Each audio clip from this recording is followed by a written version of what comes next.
Yeah.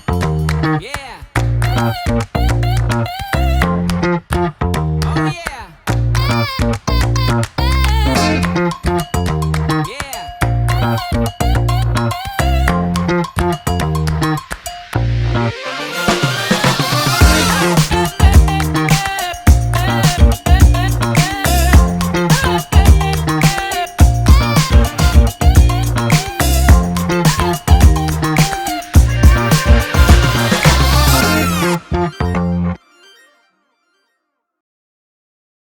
For me personally, the World Championship cycle is broken, yeah, for many years now.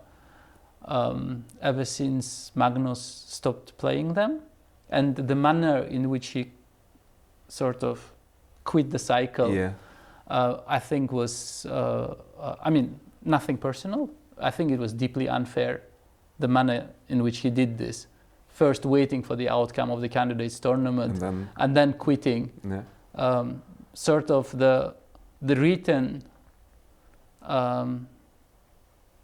obligation to quit the cycle before the candidates tournament would at least keep it fair, where the players of the candidates tournament would know that the top two qualify to the match. You cannot play a proper qualification tournament if you don't know how many places qualify for the match. It's just not right. And I think the cycle is sort of broken because this is we still have the after effect of that. Ding Liren getting into the match because he finished second in a tournament where it was not clear whether the second place would be sufficient. And in my opinion, the cycle has not recovered properly since then. So we had this World Championship match of Ding Liren against Nepomniachtchi, where sort of the chess world did not quite understand why these two gentlemen are playing for the World Championship match, because somehow it felt broken. And now we have a match of Ding Liren against Gukesh, and I think this sort of the after effects of a break are still there. It's like having the replacement setting instead of the real one, right? It just doesn't feel real to me, at least, right? Because neither of these players are clearly number one at the moment. One of them is defending the World Championship title, and if you would ask the wider audience of chess players, many of them would struggle to even tell you which one. Who is the current world champion? Who is defending the title? Who is the contender? Many players would struggle telling you, because, in my opinion, the whole cycle is broken, and for this cycle to unbreak, we would need, I think, the return of Magnus to the cycle, which I think would be good for chess in many ways.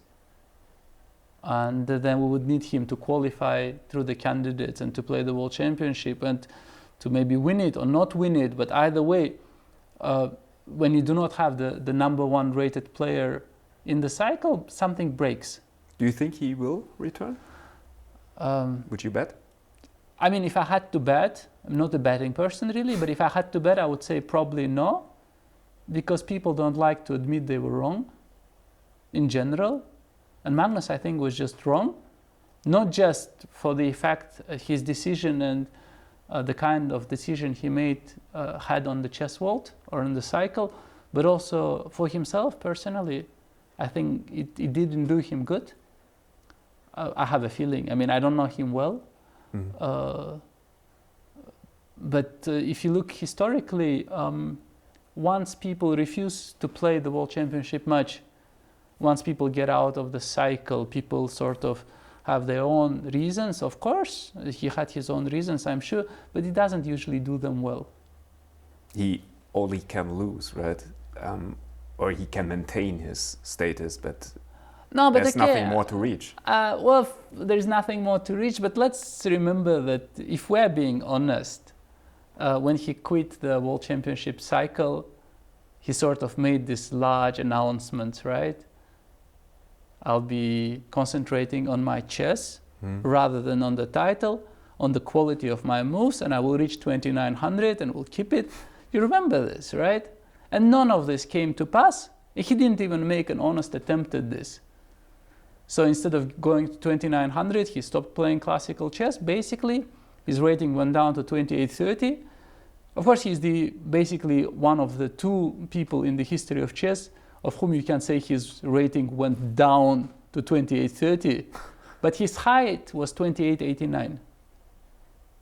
2900 is actually quite a natural level for Magnus to achieve. So he did not succeed, nor did he really attempt to, because more or less he quit the classical chess. Because he also doesn't play Grand Chess Tour with the biggest tournaments and so on. He doesn't really play big classical tournaments with some small exceptions.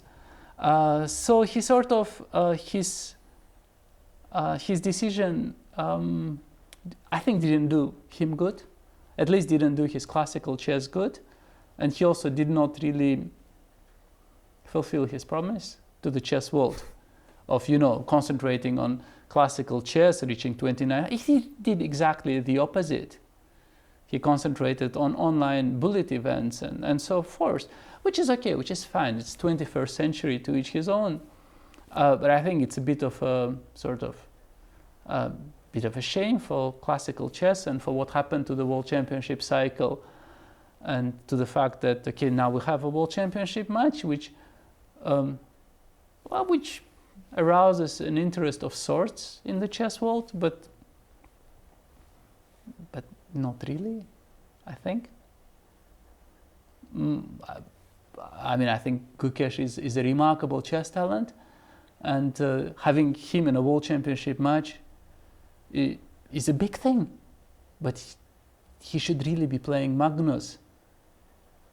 I mean, somebody to have a valid claim of having become a world champion in the era of Magnus should have beaten Magnus. This is how these things work, or this is how these things are supposed to work. And every time the world champion withdraws from the cycle, instead of losing, he breaks the cycle.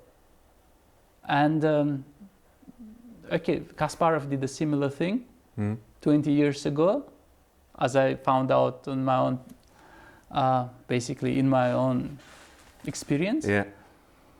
But in general, I mean, if for the World Championship cycle to be fair, to be honest, the only task of the reigning world champion is to lose at some point. This is how it works. You get to the top, you are number one, you are world champion, until somebody beats you. And I think it's a real shame that a lot of people in our noble game, they do not want to live with this reality of having to lose at some point. So they sort of quit unbeaten. But they do not really quit unbeaten, in my opinion. They just quit instead of facing an inevitable defeat at some point. It's like climbing up a mountain, reaching the summit, and then go back down with a helicopter, right? Instead of just walking. Well, I mean, you could maybe, but also you could use a lot of metaphors. It's also maybe like, you know, you sort of, let's say you sit down to play cards against someone in a friendly game. You win the first hand and you quit, you know, saying, okay, I'm ahead, I will quit. It's also not fair. Part of this game is sort of is winning the title and then losing it. So, for instance, you know, a lot of world champions of the past, they had to go through this. You know, Capablanca went to Buenos Aires. He did not think he would lose, but he did lose. A lot of other players like Botvinnik, he lost tons of world championship matches. He went through this heartbreak. And some just didn't, like Fischer, couldn't go through with this. I mean, Karpov,